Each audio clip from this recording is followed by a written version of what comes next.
इसी समय की बात है, एक छोटे से गांव में सत्यवीर नाम का एक निर्धन माली रहता था। वह राजा के विशाल और सुंदर शाही बगीचे में काम करता था। यद्यपि उसकी आर्थिक स्थिति बहुत खराब थी, फिर भी उसका दिल सोने सा निर्मल और दयालु था। वह सुबह सवेरे रोज की तरह बगीचे की ओर जा रहा था, जब अचानक उसके कदमों के नीचे एक छोटी सी चिड़िया लगभग कुचली जाने से बाल बाल बची। सत्यवीर ने तुरंत उसे उठाया और बड़ी कोमलता से एक और रख दिया। चौंकते हुए सत्यवीर को महसूस हुआ कि वह कोई साधारण चिड़िया नहीं थी। तभी वह चिड़िया मानवीय स्वर में बोली, तुमने मेरी जान बचाई नौजवान। मैं तुम्हारी इस मेहरबानी को कभी नहीं भूलूंगी। दरअसल मैं बीमार हूँ और उड़ने में असमर्थ हूँ। यदि तुम मुझे मेरे घोंसले तक पहुँचा दोगे तो मैं जीवन भर तुम्हारी आभारी रहूंगी। सत्यवीर ने विनम्रता से पूछा, चिड़िया रानी, तुम्हारा घोंसला कहाँ है? बताओ, मैं तुम्हें वहीं पहुँचा दूंगा। चिड़िया ने पास के एक विशाल पीपल के पेड़ की ओर इशारा करते हुए कहा, वह जो ऊंचा पीपल का पेड़ दिख रहा है, वही मेरा घर है। बिल्कुल चिड़िया रानी। सत्यवीर ने धीरे से चिड़िया को उठाया और उसे सुरक्षित उसके घोंसले में पहुंचा दिया। चिड़िया उसकी दया से अभिभूत होकर बोली, तुम्हारा बहुत बहुत धन्यवाद सत्यवीर। तुम्हारी उदारता का मैं सदा ऋणी रहूंगी। लेकिन सत्यवीर अब भी चिंतित था। उसने कहा, तुम बीमार हो चिड़िया रानी, तो फिर भोजन कैसे करोगी? तुम उड़ भी तो नहीं सकती। चिड़िया ने उदास स्वर में कहा, हाँ, जब तक मैं ठीक नहीं हो जाती मुझे भूखा ही रहना पड़ेगा। यदि तुम मेरी सहायता करना चाहो तो मेरे लिए कुछ फूलों का प्रबंध कर दो। मैं केवल फूलों का रस ही खाती हूँ। सत्यवीर मुस्कुराते हुए बोला, चिड़िया रानी, इसकी चिंता मत करो। मैं राजा के शाही बगीचे में काम करता हूँ, जहाँ सैकड़ों किस्म के सुंदर फूल खिले रहते हैं। मैं तुम्हारे लिए वहाँ से ढेर सारे फूल लेकर आऊंगा। चिड़िया ने आभार प्रकट किया और सत्यवीर उसकी दुआओं से भरा राजमहल की ओर चल पड़ा, मन में इस विचार के साथ कि किस्मत उसे और क्या अद्भुत अनुभवों की ओर ले जाएगी। राजमहल पहुंचते ही सत्यवीर ने अपना काम शुरू किया और दिन भर बगीचे की देखभाल में जुटा रहा। सूरज ढलने को था जब उसने सोचा, चिड़िया रानी के लिए कुछ फूल तोड़ लूं। वह बगीचे के रंग-बिरंगे फूलों में से कुछ चुनकर अपनी जेब में रखने ही वाला था कि अचानक प्रमुख माली धर्मपाल की निगाह उस पर पड़ गई। धर्मपाल ने गुस्से में फुफकारते हुए कहा, तुम ये शाही फूल चोरी करके कहाँ ले जा रहे हो? क्या तुम्हें मालूम है कि शाही बगीचे से फूल चुराने की सजा क्या होती है? सत्यवीर ने घबराकर कहा, धर्मपाल जी, कृपया मुझे गलत मत समझिए। दरअसल ये फूल मैं एक बीमार चिड़िया के लिए ले जा रहा हूँ, जिसकी जान मैंने बचाई थी। मैं आपकी अनुमति लेना भूल गया था, क्षमा कीजिए। लेकिन धर्मपाल ने उसकी बात सुने बिना ही गुस्से से कहा, बकवास बंद करो। तुम्हारे बहाने मुझे मूर्ख नहीं बना सकते।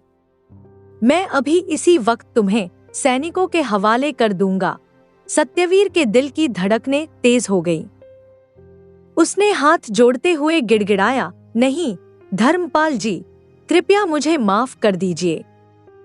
चाहे मुझे कोई भी सजा दे दीजिए, पर सैनिकों के हवाले मत कीजिएगा। धर्मपाल कुछ देर तक सोचता रहा, फिर उसकी आंखों में धूर्तता चमकी। उसने कहा, ठीक है, एक शर्त पर तुम्हारी जान बचा सकता हूँ। अगर इन फूलों की कीमत 1 चांदी का सिक्का मुझे दोगे तो मैं कुछ नहीं कहूँगा। सत्यवीर के पास अपनी जान बचाने का और कोई रास्ता नहीं था। उसने जेब से अपनी मेहनत की कमाई का एक छोटा सा चांदी का सिक्का निकाला और धर्मपाल को दे दिया। लेकिन धर्मपाल ने एक और शर्त रख दी, और सुनो, इस बारे में किसी से एक शब्द भी मत कहना, वरना तुम्हारी जान बचा पाना मुश्किल होगा। मैं किसी से कुछ नहीं कहूँगा, सत्यवीर ने मजबूरी में सिर झुकाकर कहा। फिर उसने फूल उठाए और जल्दी से वहां से निकल गया। जब वह पीपल के पेड़ के नीचे पहुंचा तो चिड़िया रानी ने उसकी ओर देखा और ममता भरी आवाज में बोली, तुम मेरे लिए कितनी परेशानियां झेल रहे हो सत्यवीर। सत्यवीर ने मुस्कुराते हुए जवाब दिया, चिड़िया रानी, इसमें परेशान होने की कोई बात नहीं। तुम्हारी मदद करके मुझे खुशी मिलती है। तुम बस जल्दी से ठीक हो जाओ, यही मेरा इनाम है। चिड़िया ने कृतज्ञता से उसकी ओर देखा। उसकी आंखों में सत्यवीर के लिए एक अनकही दुआ थी। उस दिन के बाद हर शाम सत्यवीर धर्मपाल को एक चांदी का सिक्का देता और बीमार चिड़िया के लिए शाही बाग से ताजे फूल ले जाता। इस तरह कई दिन बीत गए। एक संध्या जब सत्यवीर बाग से ताजे फूल लेकर चिड़िया के पास पहुंचा तो उसकी आंखों में उदासी के बादल छाए हुए थे। चिड़िया ने यह भांप लिया और प्यार से पूछा, क्या हुआ सत्यवीर, आज तुम कुछ विचलित लग रहे हो। सत्यवीर ने धीरे से उत्तर दिया, चिड़िया रानी, मुझे बहुत अफसोस है, पर शायद कल मैं तुम्हारे लिए फूल नहीं ला पाऊंगा। चिड़िया ने हैरानी से पूछा, अब इसकी क्या जरूरत है सत्यवीर, मैं अब पूरी तरह से स्वस्थ हूँ। कल से मैं अपने भोजन का प्रबंध खुद कर लूंगी। लेकिन तुम उदास क्यों हो, यह तो बताओ। सत्यवीर ने गहरी सांस लेते हुए कहा, दरअसल मैं इन फूलों की कीमत के रूप में हर रोज एक चांदी का सिक्का प्रमुख माली को चुकाता था, लेकिन अब मेरे पास एक भी सिक्का नहीं बचा। यही सोचकर मन भारी हो गया था। चिड़िया की आंखें नम हो गईं। उसकी आवाज में कंपन था, सत्यवीर, मुझे बिल्कुल अंदाजा नहीं था कि मेरे लिए तुम इतनी बड़ी कुर्बानी दे रहे हो। अगर मुझे पता होता तो मैं कभी तुम्हें ऐसा करने नहीं देती। सत्यवीर ने उसकी चिंता को दूर करने की कोशिश करते हुए हौले से मुस्कुराते हुए कहा, अरे चिड़िया रानी, तुम्हें दुखी होने की कोई जरूरत नहीं। मैं पैसे खत्म होने की वजह से उदास नहीं था। चिंता बस इस बात की थी कि कल तुम्हारे लिए फूल कहाँ से लाऊंगा। लेकिन अब जब तुम्हें स्वस्थ देख रहा हूँ तो मेरी सारी चिंताएं जैसे उड़नछू हो गई हैं। वह विदा लेने के लिए उठ खड़ा हुआ और बोला, अच्छा अब चलता हूँ। चिड़िया ने स्नेहभरी मुस्कान के साथ कहा, ठीक है सत्यवीर, लेकिन रोज मिलने आना मत भूलना। उस दिन से सत्यवीर ने चिड़िया के लिए फूल लाना तो छोड़ दिया, लेकिन वह रोज काम से लौटते समय उससे मिलने जरूर जाता। दोनों के बीच एक स्नेहमयी आदत सी बन गई थी। लेकिन एक शाम जब सत्यवीर थका हुआ घर लौट रहा था तो अचानक उसे चिड़िया से मिलने का ख्याल ही न रहा। जैसे ही वह पास से गुजरा, चिड़िया की मीठी पर कहीं हल्की शिकायत भरी आवाज ने उसे रोका, सत्यवीर, आज मैं कब से तुम्हारा इंतजार कर रही हूँ और तुम बिना मिले ही जा रहे हो। सत्यवीर ठिठक कर रुका और माथे पर हाथ फेरते हुए मुस्कुराया, अरे चिड़िया रानी, आज कुछ ऐसा हुआ कि तुम्हारी याद ही नहीं आई। बताओ तुम्हारे हालचाल कैसे हैं? चिड़िया की आंखों में एक चमक उभरी।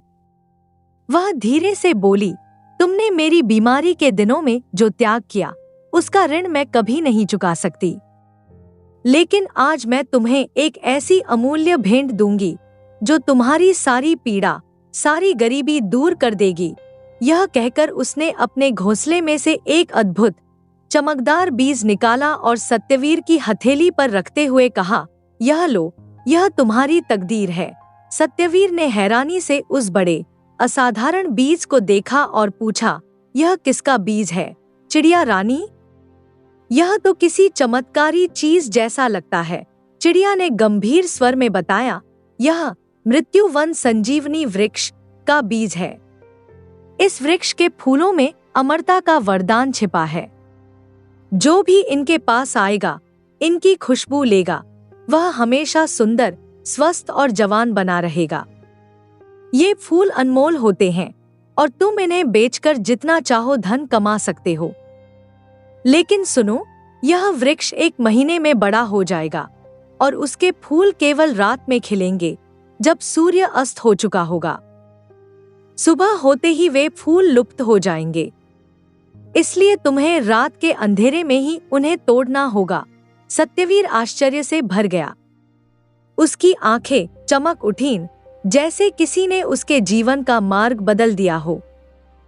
उसने विनम्रता से कहा, चिड़िया रानी, तुमने तो मेरी किस्मत ही बदल दी इस बीज से। लेकिन मुझे यह तो बताओ, इतना दुर्लभ और अनमोल बीज तुम्हें कहाँ से मिला? चिड़िया ने मुस्कुराते हुए कहा, यह बीज मुझे प्रकृति के अनमोल खजाने से मिला है, क्योंकि मैं चाहती थी कि तुम्हारा जीवन भी उतना ही सुंदर और सुखमय हो जितनी निस्वार्थ भाव से तुमने मेरी सेवा की। चिड़िया की ऐसी रहस्यमयी बात सुनकर सत्यवीर उलझन में पड़ गया। तब चिड़िया ने अपनी आंखों में चमक और रहस्य भरी मुस्कान के साथ कहा, वास्तव में यह बीज मुझे एक संयोग से मिला। एक दिन सुबह सुबह जब मैं आहार की तलाश में निकली थी, तो उड़ते उड़ते मैंने एक अद्भुत दृश्य देखा। नीचे एक स्थान पर परियां इकट्ठी थी और उनके बीच का दृश्य बेहद मनमोहक था।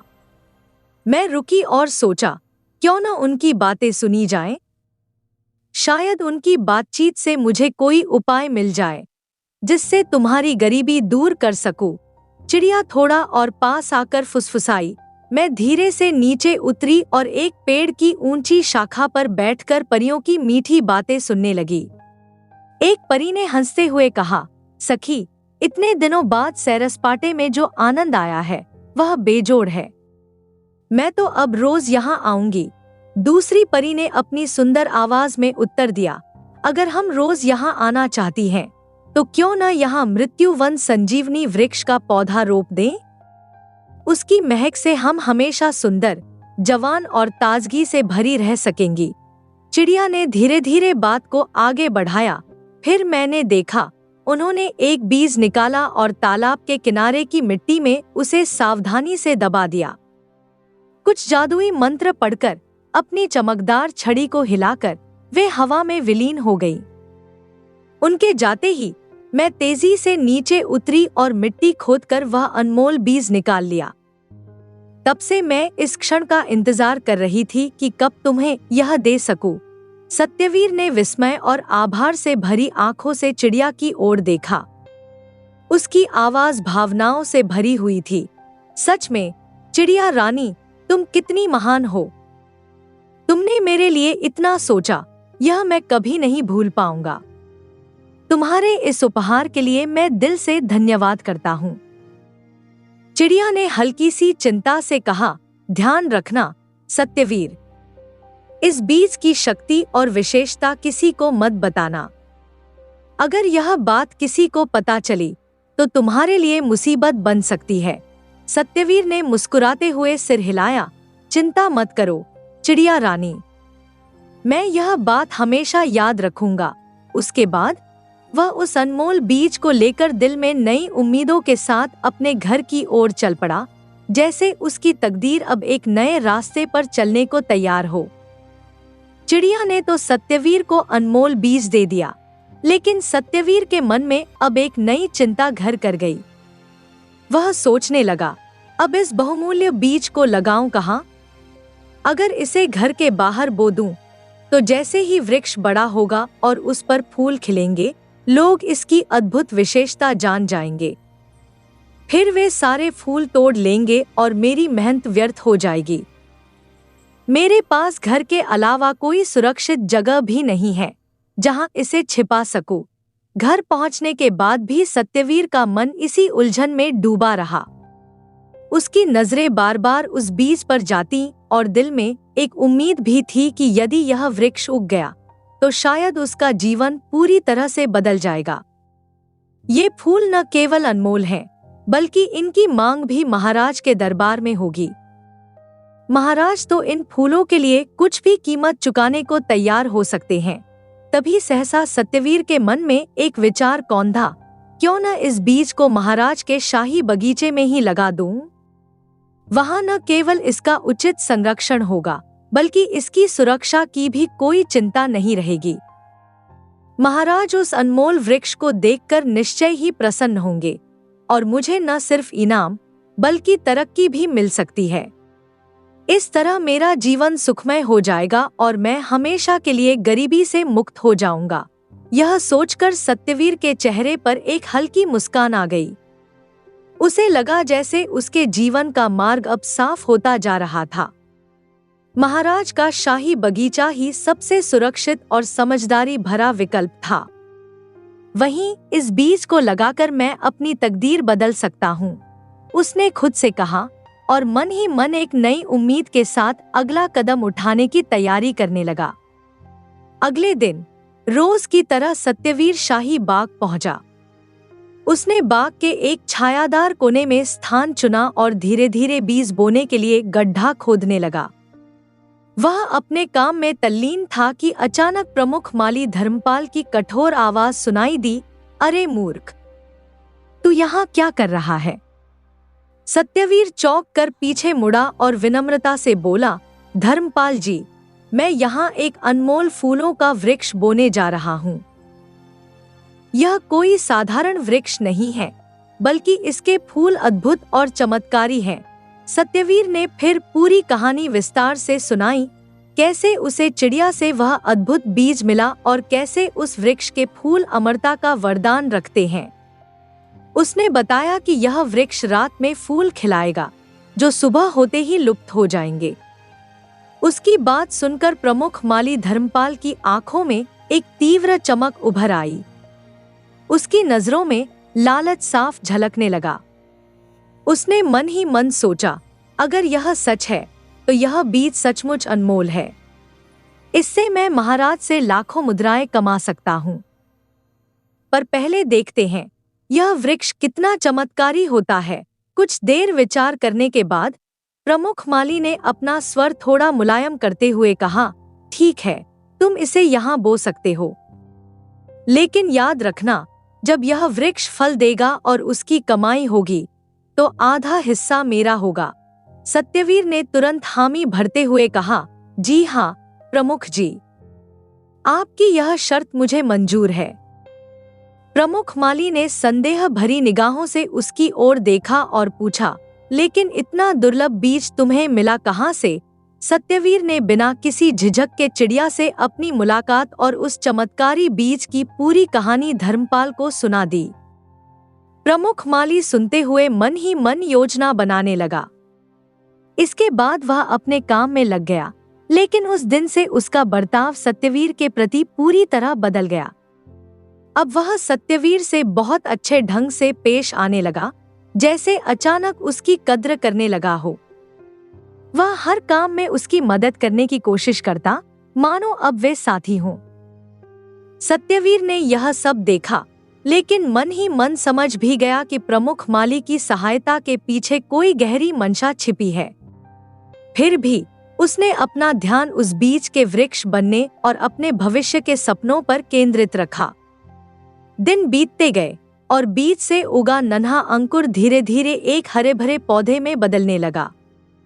हर गुजरते दिन के साथ वह पौधा और ऊंचा होता गया, मानो उसमें कोई दिव्य शक्ति हो। ठीक 30 दिन बाद वह पौधा एक विशाल, शक्तिशाली वृक्ष का रूप धारण कर चुका था। सत्यवीर और प्रमुख माली अपने अपने कामों में व्यस्त रहते, लेकिन दोनों की नजरें हर रोज उस वृक्ष पर जाती, मानो उसकी प्रतीक्षा कर रहे हों। फिर वह घड़ी भी आ ही गई। उस शाम जब सूरज डूबा, बाग का वातावरण एक अद्भुत सुगंध से भर उठा, जैसे कोई जादू बिखर रहा हो। हल्की हवा के साथ वह सुगंध पूरे बाग में फैल गई। सत्यवीर का दिल खुशी से धड़क उठा और उसने प्रमुख माली से उत्साहित होकर कहा, प्रमुख जी, देखिए, वृक्ष पर फूल खिल गए हैं। प्रमुख माली ने फूलों की ओर देखा और गहरी सांस लेते हुए कहा, वाह, कैसी मनमोहक सुगंध है इन फूलों की। लगता है जैसे इनकी महक से ही शरीर में नई ऊर्जा भर गई हो। बिना शक, ये फूल सचमुच चमत्कारी हैं। सत्यवीर खुशी से भरा हुआ, आनंद में डूबकर वृक्ष की ओर बढ़ा। उसने जल्दी जल्दी कुछ फूल तोड़े। उसकी आंखों में अपने सपनों को पूरा होते देखने का उत्साह झलक रहा था। जैसे ही वह और फूल तोड़ने के लिए हाथ बढ़ाने लगा, तभी अचानक एक कठोर आवाज ने उसे चौंका दिया, बस इतने फूल काफी हैं। सिपाही, इस चोर को गिरफ्तार कर लो। सत्यवीर स्तब्ध रह गया। वह तेजी से मुड़ा और देखा, यह आवाज प्रमुख माली की थी, जिसका चेहरा अब लालच और धूर्तता से भरा हुआ था। उससे पहले कि सत्यवीर कुछ समझ पाता, सैनिकों ने दौड़ते हुए उसे पकड़ लिया। प्रमुख माली अब शांति से खड़ा मुस्कुरा रहा था। उसकी योजना पूरी तरह सफल होती दिख रही थी। प्रमुख माली ने ठंडी मुस्कान के साथ कहा, आज इस चोर को रंगे हाथों पकड़ लिया है। मुझे पहले से ही शक था कि बाग से जो फूल चोरी होते थे वो इसी का काम था। सत्यवीर, जो अब तक स्तब्ध था, चिल्लाते हुए बोला, नहीं, ये झूठ है। मैंने कोई चोरी नहीं की। यह वृक्ष मेरा है और इसके फूलों पर मेरा पूरा हक है। हाँ, पहले मैंने जो फूल बाग से तोड़े थे वो प्रमुख जी की इजाजत से तोड़े थे और उनकी कीमत भी मैंने पूरी चुकाई थी। प्रमुख माली गुस्से से लाल होकर गर्जा, चुप रह मूर्ख। अब चोरी करते हुए पकड़ा गया है और फिर भी सच्चा बनने का ढोंग कर रहा है।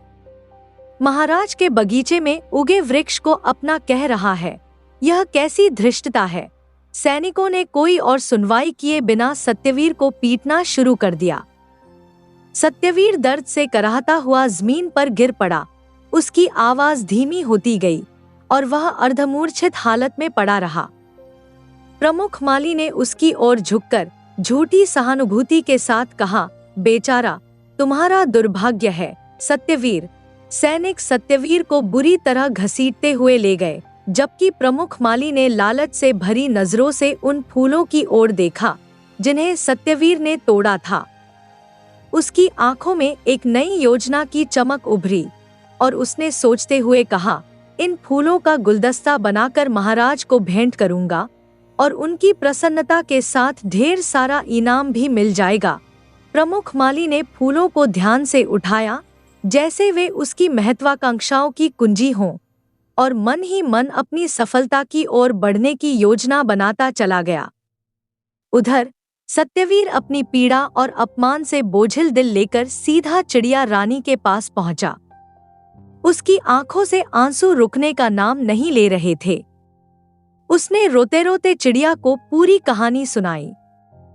चिड़िया, जो उसकी बातें सुनकर बेहद दुखी हो गई, धीरे से बोली, यह तो बहुत ही बुरा हुआ सत्यवीर।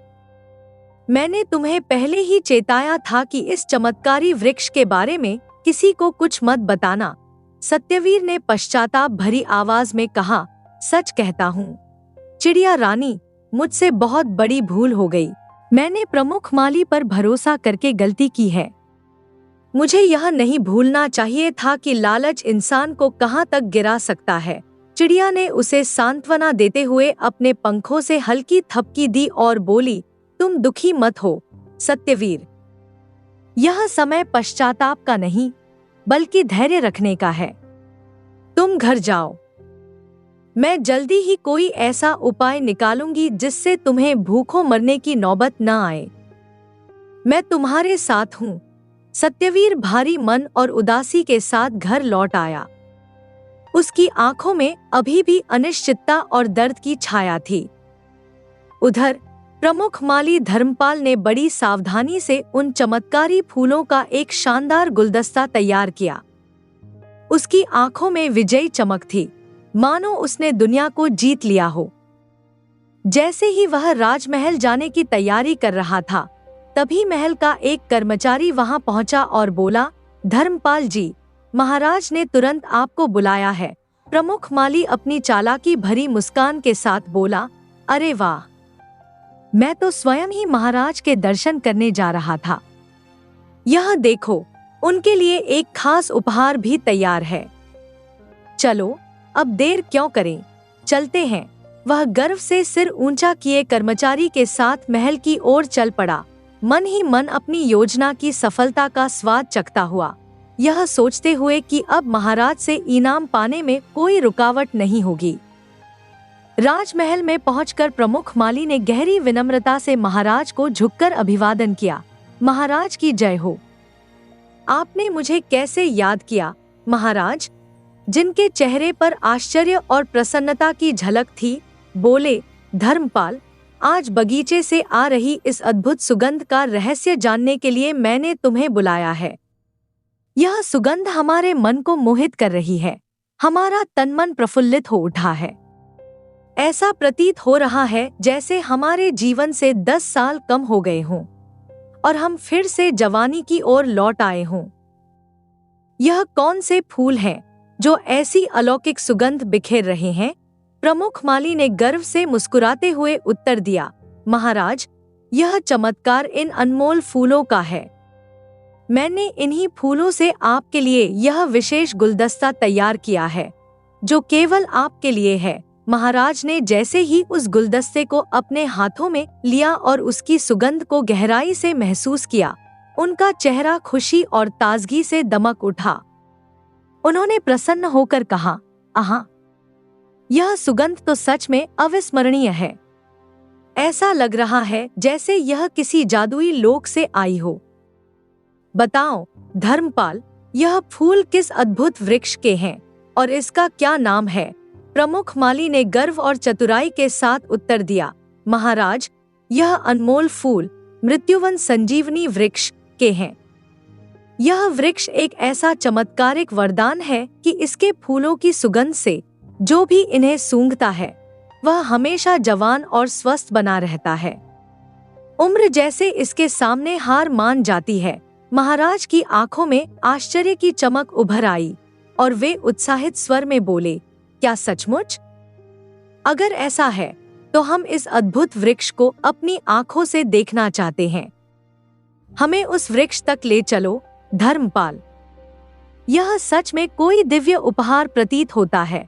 प्रमुख माली ने विनम्रता से सिर झुकाया और महाराज को उस वृक्ष के दर्शन कराने की योजना मन ही मन बुनने लगा, यह सोचते हुए कि उसकी चतुराई और छल के परिणामस्वरूप उसे महाराज से भरपूर इनाम मिलने वाला है। निस्संदेह धर्मपाल, जितने सुंदर ये फूल हैं, उतना ही अद्भुत यह वृक्ष है। महाराज ने वृक्ष की शोभा से मोहित होकर कहा। धर्मपाल ने चाटुकारिता दिखाते हुए महाराज के सामने डींग हाँकी, महाराज, इसे उगाने के लिए मैंने वर्षों कड़ी मेहनत और रात दिन इसकी कड़ी देखभाल की है। यह वृक्ष रात के समय अपने जादुई फूलों से सजता है और भोर की पहली किरण के साथ ये फूल लुप्त हो जाते हैं, मानो किसी स्वप्न की भांति। प्रमुख माली धर्मपाल ने गर्व से आगे कहा। राजा, जो पूरी तरह से मोहित हो चुके थे, उत्सुकता से बोले, धर्मपाल, ऐसा अद्वितीय और दुर्लभ वृक्ष तो धरती पर शायद ही देखने को मिले। बताओ, तुम्हें इस अद्भुत वृक्ष का बीज कहाँ से प्राप्त हुआ? धर्मपाल ने मन ही मन एक झूठी कहानी गढ़ते हुए अपनी आवाज में नाटकीयता भरते हुए कहा, महाराज, यह बीज मुझे एक परी ने दिया था, जिसकी मैंने कभी संकट में सहायता की थी। उसकी कृतज्ञता के प्रतीक स्वरूप उसने मुझे यह अनमोल बीज उपहार में दिया और तब से मैंने इसकी देखभाल की है। फिर धर्मपाल ने एक काल्पनिक कहानी राजा के सामने बड़ी चतुराई से प्रस्तुत की, जिसमें परियों, चमत्कारों और उसकी उदारता का बखान था। कहानी सुनते ही राजा की आंखों में धर्मपाल के प्रति प्रशंसा और विश्वास की चमक उभर आई। वह प्रभावित होकर बोले, हमें यह ज्ञात नहीं था कि हमारे राज्य में तुम जैसे योग्य, दयालु और परोपकारी व्यक्ति भी हैं, जो निस्वार्थ भाव से तन, मन और धन से हमारी सेवा में लगे हुए हैं। तुम्हारी वफादारी, ईमानदारी और कर्तव्यनिष्ठा ने हमारा हृदय जीत लिया है। धर्मपाल, राजा ने तत्काल स्वर्ण मुद्राओं से भरी एक थैली धर्मपाल की ओर बढ़ाते हुए कहा, हम तुम्हारे समर्पण से बहुत प्रसन्न हैं। इनाम स्वरूप ये स्वर्ण मुद्राएं स्वीकार करो और सुनो, कल सुबह दरबार में आना। हम तुम्हें और 1000 स्वर्ण मुद्राएं प्रदान करेंगे, जो इस वृक्ष पर हुए खर्च की भरपाई के रूप में होंगी। धर्मपाल, जिसे भीतर से अपनी योजना की सफलता पर गर्व हो रहा था, विनम्रता से झुकते हुए बोला, महाराज की जय हो। आप सचमुच महान और दयालु हैं। भगवान आपको सदा संपन्न और सुखी रखें। वह स्वर्ण मुद्राएं लेकर जाने को मुड़ा, मन ही मन अपनी चालाकी पर मुस्कुराते हुए, इस विश्वास के साथ कि अब उसकी किस्मत ने करवट ले ली है। तभी राजा ने मुस्कुराते हुए कहा, हाँ, एक बात ध्यान रखना धर्मपाल, कल से प्रतिदिन मेरे समक्ष एक मनमोहक फूलों का गुलदस्ता प्रस्तुत करोगे और उसके बदले में तुम्हें प्रतिदिन 100 स्वर्ण मुद्राएं प्रदान की जाएंगी। धर्मपाल ने श्रद्धापूर्वक सिर झुकाया और विनम्रता से उत्तर दिया, जैसी आपकी आज्ञा महाराज। अगले ही दिन धर्मपाल राजमहल के दरबार में गया और 1000 स्वर्ण मुद्राएं पाकर मुस्कुराते हुए लौट आया। उसी रात से उसने रोजाना एक चमत्कारी फूलों का गुलदस्ता तैयार करना आरंभ किया, जो राजा के पास प्रस्तुत करता। गुलदस्ते में हर फूल मानो स्वर्ग से टपका हुआ लगता, उसकी महक पूरे दरबार में फैल जाती और वातावरण को दिव्यता से भर देती। राजा जैसे ही उस गुलदस्ते को अपने हाथों में लेते, उनकी आंखों में एक नई चमक उभरती। वे उन फूलों को सूंघते ही आनंद के सागर में डूब जाते और उल्लास से कह उठते, इन फूलों की खुशबू ने कुछ ही दिनों में हमें फिर से जीवंत कर दिया है। हम तो खुद को पुनः जवान महसूस कर रहे हैं। फूलों के इस दिव्य स्पर्श ने राजा के मन को प्रतिदिन और प्रफुल्लित कर दिया। हर शाम जब गुलदस्ता उनके हाथों में आता, मानो उनके चेहरे पर नए सवेरे की ताजगी उभर आती और वे एक नई ऊर्जा से भर जाते। उधर सत्यवीर ने एक अमीर सेठ के यहाँ मेहनत मजदूरी करके अपनी गुजर-बसर शुरू कर दी, जबकि धर्मपाल अपने भाग्य से निरंतर धन के अंबार लगा रहा था। कुछ सप्ताह ऐसे ही बीते और एक रात चांदनी में नहाए आकाश में परियां उड़ती हुई राजा के महल के ऊपर से गुजर रही थी। तभी उनमें से एक परी ने नीचे की ओर देखा और चकित होकर बोली, अरे देखो, वह तो मृत्यु वन का संजीवनी वृक्ष है। सभी परियां तुरंत नीचे उतर आईं। एक परी ने हैरानी से पूछा, यह वृक्ष यहाँ कैसे आया? यह तो किसी राजा का उद्यान मालूम पड़ता है। दूसरी परी ने ध्यान से देखा और बोली, हाँ, यही वह संजीवनी वृक्ष है जिसका बीज हमने कुछ सप्ताह पहले तालाब के किनारे लगाया था, लेकिन वह तो अगले ही दिन वहां से गायब हो गया था।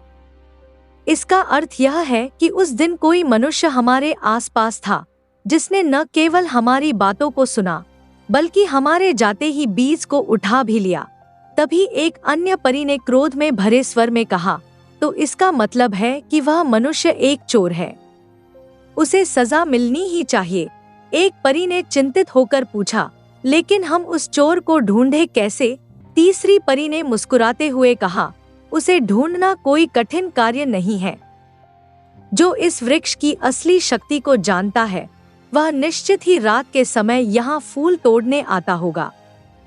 जिस दिन वह हमारी नजरों के सामने आया, वह रात उसकी जिंदगी की आखिरी रात होगी। सभी परियां शरारतपूर्ण हंसी हंसने लगी और बोली, चलो तब तक हम इन दिव्य फूलों की महक का आनंद लें।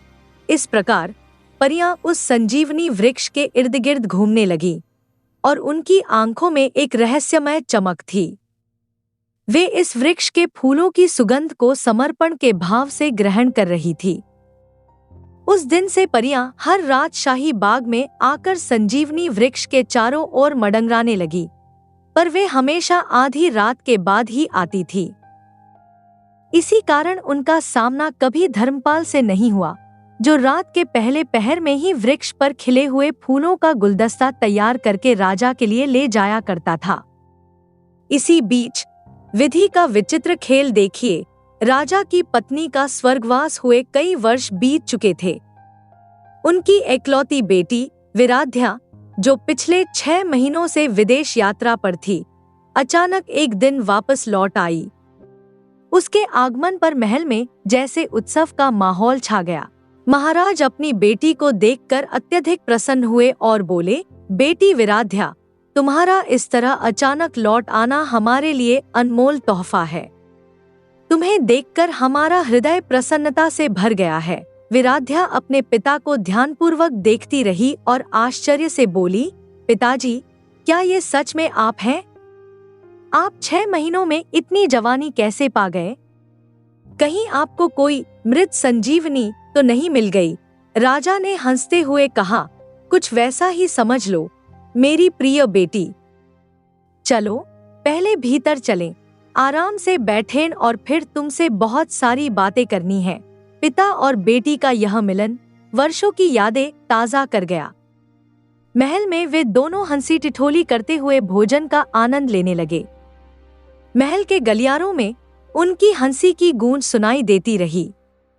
विराध्या अपने पिता की इस अनोखी युवा अवस्था पर थोड़ी हैरान थी, परंतु पिता के साथ बिताए इन सुखद पलों में खो जाने के कारण उसने उनके इस रहस्यमय परिवर्तन के बारे में अधिक नहीं सोचा और राजा ने भी इसे अपने पास ही रखा। इस तरह उस रात पिता और बेटी का मिलन महल में एक नई रौनक ले आया। चारों ओर खुशियों का माहौल था, मानो प्रकृति स्वयं इस मिलन का उत्सव मना रही हो। रात गहराने लगी थी, तब राजा ने विराध्या से कहा, बेटी, बहुत देर हो गई है, अब तुम जाकर विश्राम करो। विराध्या ने सहमति में सिर हिलाया, जी पिताजी, मुझे भी अब नींद आने लगी है। वह अपने शयन कक्ष में जाकर बिस्तर पर लेटी ही थी कि अचानक उसे एक अनोखी और मोहक सुगंध महसूस हुई। वह सुगंध इतनी आकर्षक थी कि उसे बिस्तर से उठने पर मजबूर कर दिया। वह सुगंध के पीछे पीछे चलती हुई महल से बाहर निकली और धीरे धीरे उस सुगंध ने उसे शाही बाग की ओर खींच लिया। उसी समय चांदनी रात में परियां भी उड़ते उड़ते बाग के ऊपर आ पहुंची। उन्होंने विराध्या को संजीवनी वृक्ष के पास देखा और हैरान होकर कहने लगी, अरे देखो, शाही बाग में कोई युवती मृत संजीवनी वृक्ष के फूलों के पास है। यही तो वह चोरनी हो सकती है जिसने हमारे चमत्कारी बीज चुराए थे। हमें इसे कड़ा सबक सिखाना चाहिए। विराध्या ने परियों की ओर मुड़कर देखा, लेकिन उससे पहले कि वह कुछ समझ पाती, परियों ने अपनी जादुई शक्तियों का उपयोग किया और देखते ही देखते विराध्या पत्थर की मूर्ति बन गई। उसकी आंखों में आश्चर्य और भय की झलक जम गई, मानो वह अभी भी कुछ कहने का प्रयास कर रही हो। परियां संतुष्टि भरे स्वर में हंसते हुए कहने लगी, अब इसे हमारी अनुमति के बिना कोई जीवित नहीं कर सकेगा। यही इसकी सजा है। फिर वे एक दूसरे की ओर मुस्कुराते हुए बोली, चलो अब इस बाग में फूलों की सुगंध का आनंद लेते हैं और अपने प्रिय खेल का लुत्फ उठाते हैं। उनकी हंसी और मधुर संगीत की धुनें चारों ओर गूंजने लगीं, जैसे कि बाग की रात ने उन परियों के साथ एक अजीब और रहस्यमय उत्सव का रूप ले लिया हो। वहीं शाही बाग में विराध्या की जमी हुई मूर्ति एक मौन रहस्य बनकर खड़ी रह गई, मानो वह स्वयं इस रात के जादू का हिस्सा हो गई हो। अगली सुबह महल में कोहराम मच गया। एक सेवक घबराहट में चिल्लाते हुए राजा के कक्ष में आया, महाराज, अनर्थ हो गया। राजकुमारी बाग में पत्थर की मूर्ति बन गई है। राजा यह सुनते ही स्तब्ध रह गए और बिना कुछ सोचे समझे शाही बाग की ओर दौड़ पड़े। बाग में पहुंचते ही उन्होंने देखा कि उनकी प्रिय बेटी विराध्या पत्थर की मूर्ति में परिवर्तित हो चुकी थी। नौकर चाकर और महल के अन्य कर्मचारी वहां एकत्र हो गए थे और उनके बीच धर्मपाल भी भयभीत खड़ा था। राजा ने अपनी बेटी की कठोर निर्जीव मूर्ति को देखा और उसके चेहरे पर स्थिर हुए भय और आश्चर्य को देख उनकी आंखों में आंसू उमड़ आए। विलाप करते हुए राजा अपनी बेटी के पैरों में गिर पड़े और उसकी मूर्ति को छूते हुए बोले, हे देवताओं, हमारी बेटी को फिर से जीवित कर दो। फिर अचानक राजा ने गुस्से से भरे स्वर में धर्मपाल की ओर देखा और गरजते हुए कहा, धर्मपाल, यह संजीवनी वृक्ष तो तुमने लगाया था। बताओ, हमारी बेटी फूल तोड़ते हुए पत्थर की मूर्ति क्यों बन गई? जल्दी से सच उगलो, वरना तुम्हारी गर्दन धड़ से अलग कर दूंगा। धर्मपाल का चेहरा भय और घबराहट से पीला पड़ गया। वह कांपते हुए बोला, महाराज, कृपा कीजिए, मुझे नहीं पता कि यह कैसे हुआ। मैं तो सिर्फ आपके लिए फूल तोड़ता था, इससे अधिक कुछ भी नहीं जानता। मेरी जान बख्श दे महाराज। राजा ने और भी क्रोध में आकर अपनी तलवार निकाल ली और गरजते हुए बोले, इस वृक्ष का रहस्य तो तुम ही जानते होगे धर्मपाल। जल्दी से बताओ, कैसे हमारी बेटी इस अभिशाप की शिकार हो गई।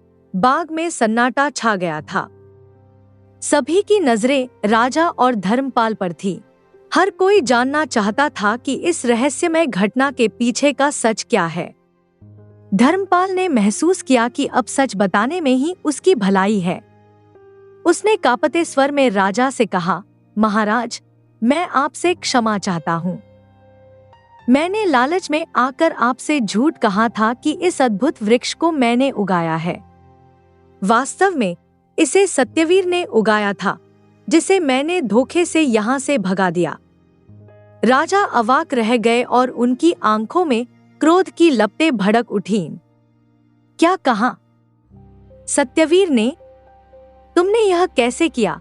राजा ने सख्त लहजे में पूछा। धर्मपाल ने सिर झुकाते हुए स्वीकार किया, जी महाराज, मैं सच कह रहा हूं। सत्यवीर ने यह चमत्कारी वृक्ष कुछ महीने पहले लगाया था, परंतु जब मैंने इसके फूलों की शक्ति को जाना तो मेरी नीयत खराब हो गई। मैंने सत्यवीर को धोखे से यहाँ से भगा दिया और खुद को इसका स्वामी घोषित कर दिया। मैंने धन के लालच में आपसे झूठ बोलकर अपना उल्लू सीधा किया। सारी सच्चाई जानने के बाद राजा का चेहरा क्रोध से लाल हो गया। उन्होंने धर्मपाल की ओर गुस्से से देखते हुए कहा, दुष्ट, विश्वासघाती, तुमने न केवल सत्यवीर के साथ छल किया, बल्कि हमसे भी झूठ बोलकर स्वर्ण मुद्राएं बटोरी। तुम्हारे इस धोखे के लिए मैं तुम्हें कठोर से कठोर सजा दूंगा। धर्मपाल ने घुटनों पर गिरते हुए गिड़गिड़ाना शुरू किया, महाराज, कृपा करें, मुझे क्षमा कर दीजिए। मुझसे भारी भूल हो गई। मैं कभी आपकी आंखों के सामने नहीं आऊंगा। मुझे छोड़ दीजिए।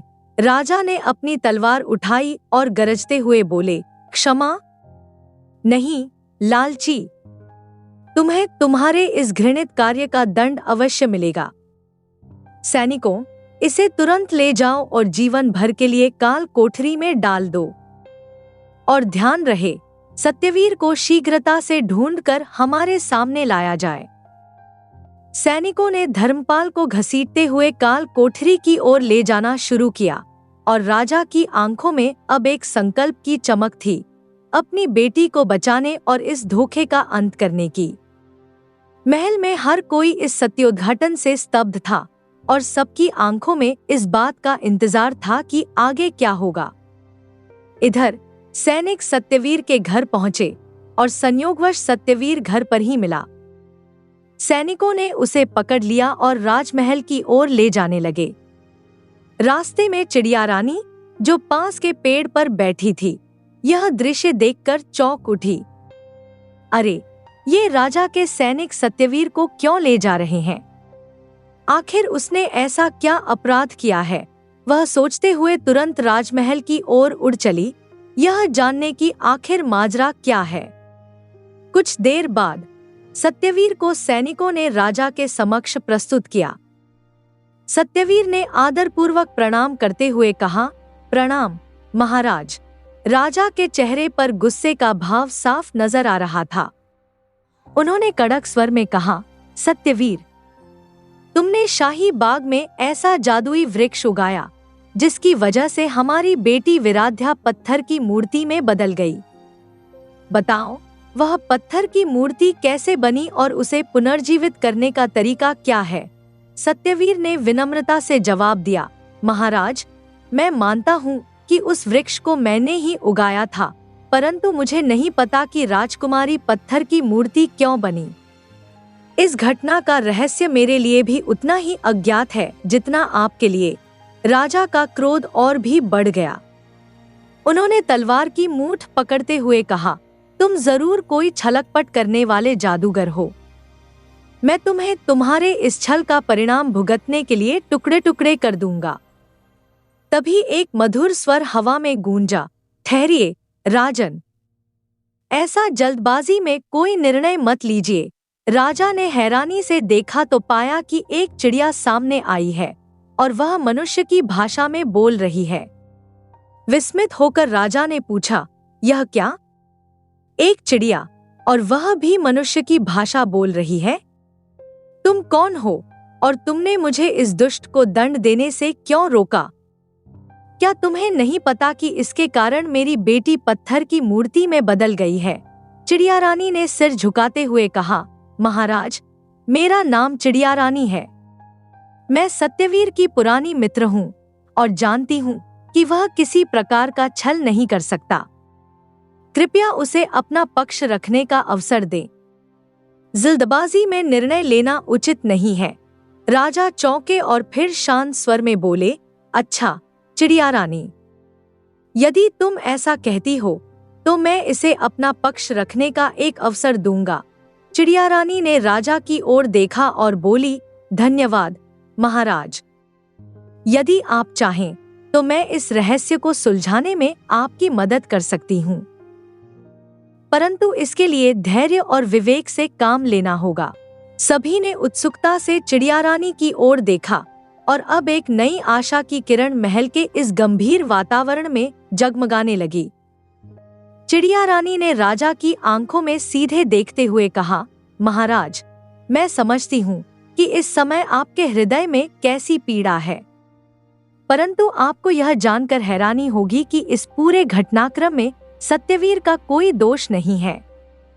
यह सब सिर्फ संयोगवश हुआ है। कृपया इसे निर्दोष समझकर मुक्त कर दें। राजा ने संदेह भरी नजरों से चिड़िया को देखा और कठोर स्वर में बोले, तुम कौन हो जो इसकी इतनी हिमायत कर रही हो?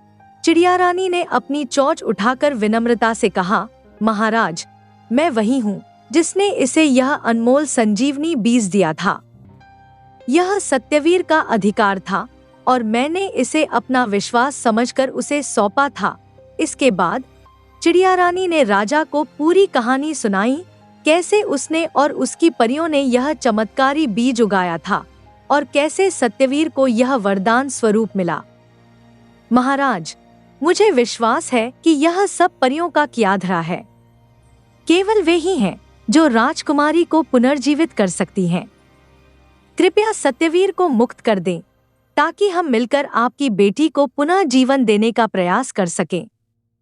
राजा ने गंभीरता से कहा, ठीक है चिड़िया रानी, मैं तुम्हारी बात मान लेता हूँ, पर याद रखना, यदि 3 दिन के भीतर मेरी बेटी को जीवन वापस नहीं मिला तो मैं तुम्हें और सत्यवीर दोनों को मौत के घाट उतार दूंगा, चाहे तुम पाताल में जाकर भी छुपो। चिड़िया रानी ने साहस भरी नजरों से राजा की चुनौती को स्वीकार किया। उसने सिर हिलाकर कहा, यह शर्त मुझे स्वीकार है महाराज। मैं अपनी शक्ति से आपकी पुत्री को वापस लाने की पूरी कोशिश करूंगी। राजा ने सत्यवीर को मुक्त कर दिया। चिड़िया रानी ने सत्यवीर की ओर मुड़ते हुए कहा, तुम मेरे घोंसले में आओ। हमारे पास बहुत कम समय है और हमें मिलकर उपाय सोचने होंगे। इतना कहकर वह अपने पंखों को फड़फड़ाती हुई उड़ चली और सत्यवीर ने संकल्प के साथ उसका अनुसरण किया। अब दोनों ने मिलकर एक कठिन लेकिन महत्वपूर्ण कार्य को अंजाम देने का संकल्प कर लिया था। कुछ देर बाद सत्यवीर चिड़िया रानी के पास पहुंचा और आभार के स्वर में बोला, तुम्हारी सहायता के लिए हृदय से धन्यवाद चिड़िया रानी। मुझे लगता है कि राजकुमारी को पुनर्जीवित करने का एक उपाय तुम्हें सूझा है। चिड़िया रानी ने आंखों में चमक के साथ कहा, हाँ, मुझे एक उपाय सूझ गया है। सुनो, अब तुम घर जाओ और रात के समय वही करना जो मैंने समझाया है, पर ध्यान रहे साहस और चतुराई का प्रयोग करना, क्योंकि परियां आसानी से मानेंगी नहीं। सत्यवीर ने आत्मविश्वास से कहा, ठीक है चिड़िया रानी, मैं वही करूंगा जो तुमने कहा है। और वह चिड़िया रानी से विदा लेकर चला गया, पूरी तैयारी के साथ। रात गहरी हो गई और शाही बाग में परियां नाच गा कर अपने खेल में मग्न थी। ठीक उसी समय सत्यवीर चुपके से वहां पहुंचा और वृक्ष के नीचे रखी परियों की सबसे मूल्यवान वस्तु, उनकी जादुई छड़ियों को उठा लिया। लेकिन तभी एक परी की नजर उस पर पड़ गई और उसने चौंकते हुए कहा, अरे सखी, देखो, यह मनुष्य हमारी जादुई छड़ियां चुरा रहा है। दूसरी परी ने गुस्से से फुफकारते हुए पूछा, तुम कौन हो और हमारी छड़ियां क्यों ले जा रहे हो? इसे तुरंत वापस करो। सत्यवीर ने संयमित स्वर में उत्तर दिया, मैं यह छड़ियां तभी लौटाऊंगा जब आप लोग मेरी एक बात मान लें। आपको राजकुमारी को फिर से जीवित करना होगा। परियां क्रोध से कांप उठीं और उनमें से एक ने गरजते हुए कहा, हरगिज नहीं, हम उस चोरनी को कभी जीवित नहीं करेंगे। सत्यवीर ने शांति से कहा, आप सभी को किसी गलतफहमी ने घेर लिया है। परी देवियों, राजकुमारी चोर नहीं है। यदि आप थोड़ी देर के लिए धैर्य रखें और मेरी बात सुने, तो मैं आपको पूरी सच्चाई बताकर इस भ्रम को दूर कर सकता हूँ। परियां कुछ क्षण को रुकीं। क्रोध उनके चेहरों पर था, लेकिन सत्यवीर की शांतिपूर्ण दृष्टि ने उनकी उत्सुकता को बढ़ा दिया। उन्होंने आंखों में सवाल लिए सत्यवीर की ओर देखा, मानो यह सोच रही हो कि आखिर यह मनुष्य इतनी निडरता से उनके सम्मुख खड़ा होकर उन्हें कुछ समझाने की कोशिश क्यों कर रहा है। इसके बाद सत्यवीर ने परियों को अपनी जीवन गाथा सुनाई, जिसमें विश्वासघात, संघर्ष और पीड़ा भरी थी। उसकी सच्चाई और दर्द भरी कहानी सुनकर परियों का हृदय द्रवित हो गया। उनमें से एक बोली, सत्यवीर, तुमने जो सहा है उसके बदले में हम राजकुमारी को जीवन दान देने के लिए तैयार हैं। परंतु इस जादुई वृक्ष को हमें अपने साथ ले जाना होगा। सत्यवीर चिंतित होकर बोला, नहीं नहीं, ऐसा मत कीजिए। यह वृक्ष मेरी जीविका का एकमात्र साधन है। इसके बिना मेरा क्या होगा? परियों ने मुस्कुराकर उसे सांत्वना दी, चिंता मत करो सत्यवीर, हम तुम्हें राजा के महल से भी बड़ा और भव्य महल देंगे और इतना धन देंगे कि तुम्हें कभी किसी चीज की कमी महसूस नहीं होगी। तुम किसी राजा से कम नहीं रहोगे। सत्यवीर ने राहत की सांस लेते हुए सहमति में सिर हिलाया, यदि ऐसा है तो मुझे कोई आपत्ति नहीं है। आप अपना वृक्ष अपने साथ ले जा सकती हैं। परी ने तत्परता से कहा, अब हमारी जादुई छड़ियां हमें लौटा दो। सत्यवीर ने तुरंत छड़ियां उनके हवाले कर दी। फिर एक परी ने अपनी जादुई छड़ी उठाकर राजकुमारी पर मंत्र फूंका। जादू के प्रभाव से राजकुमारी ने एक गहरी सांस ली और उसके चेहरे पर फिर से जीवन की चमक लौट आई। आश्चर्य से चारों ओर देखते हुए उसने कहा, अरे, मेरे साथ क्या हुआ था? आप सब कौन हैं? परी ने मुस्कुराकर उत्तर दिया, हम परियां हैं राजकुमारी। तुम्हारा नया जीवन तुम्हारे सामने खड़े सत्यवीर की बदौलत है। इन्हीं के साहस और समर्पण ने तुम्हें वापस जीवित किया है। राजकुमारी अब सब कुछ भलीभांति समझ चुकी थी। उसका हृदय सत्यवीर के प्रति प्रेम, आभार और सम्मान से भर उठा। परियों ने मुस्कुराते हुए कहा, अच्छा सत्यवीर, अब हमें विदा लेने की अनुमति दो। तुम्हारे घर पहुंचते ही तुम्हें वह भव्य महल और उसमें भरा हुआ अपार धन मिल जाएगा जो तुम्हारे लिए नियत है। सत्यवीर ने आदरपूर्वक सिर झुकाकर कहा, आपका अनंत धन्यवाद देव परियों। आपने जो उपकार किया है उसका ऋणी रहूंगा। इसके बाद परियां संजीवनी वृक्ष को अपने साथ लेकर आकाश की ओर उड़ चली। इधर रात का अंधकार धीरे धीरे सिमटने लगा और पूरब की दिशा में सूरज की किरणें फैलने लगी। दिन का उजाला चारों ओर छा गया। सत्यवीर ने सौम्य स्वर में कहा, राजकुमारी जी, अब मैं आपको आपके पिताजी के पास ले चलता हूँ। जब वे आपको स्वस्थ और सजीव देखेंगे तो उनका हृदय प्रसन्नता से भर जाएगा। आइए चलें। जब सत्यवीर राजकुमारी को लेकर राजमहल पहुंचा तो राजा अपनी पुत्री को जीवित और स्वस्थ देखकर अपार हर्ष से अभिभूत हो गए। उनकी आंखों में आंसू छलक आए और वे विस्मय से बोले, प्यारी बेटी, यह चमत्कार कैसे हुआ? तुम कैसे पुनः जीवित हो उठी? राजकुमारी ने मधुर मुस्कान के साथ कहा, पिताजी, यह सब सत्यवीर की अदम्य साहस और इनकी कृपा का प्रतिफल है। और फिर उसने पूरे घटनाक्रम को विस्तार से राजा को सुनाया। राजा की आंखों में सत्यवीर के लिए आभार और सम्मान छलक आया। उन्होंने हर्षित होकर सत्यवीर को अपने पास बुलाया और गर्व से कहा, तुमने जो उपकार किया है उसका बदला किसी भी भौतिक वस्तु से चुकाया नहीं जा सकता।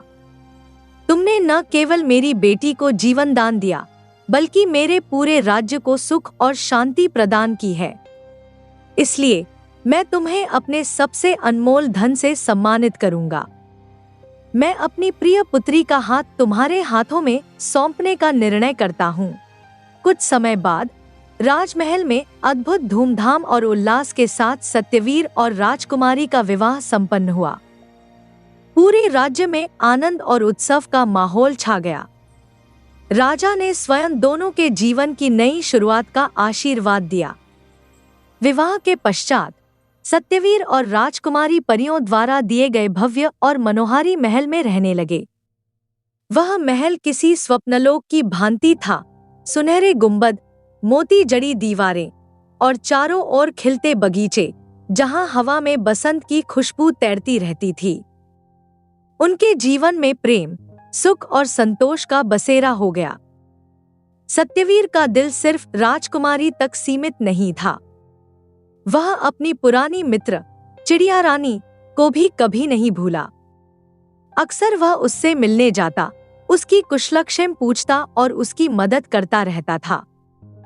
चिड़िया रानी ने भी उसे आशीर्वाद दिया और उसके दिल में सत्यवीर के प्रति स्नेह और कृतज्ञता बनी रही। इस प्रकार सत्यवीर और राजकुमारी ने अपने जीवन की हर सुबह को नए सपनों और खुशियों से संजोया और उनका जीवन एक सुंदर और अनोखी कहानी बनकर अमर हो गया।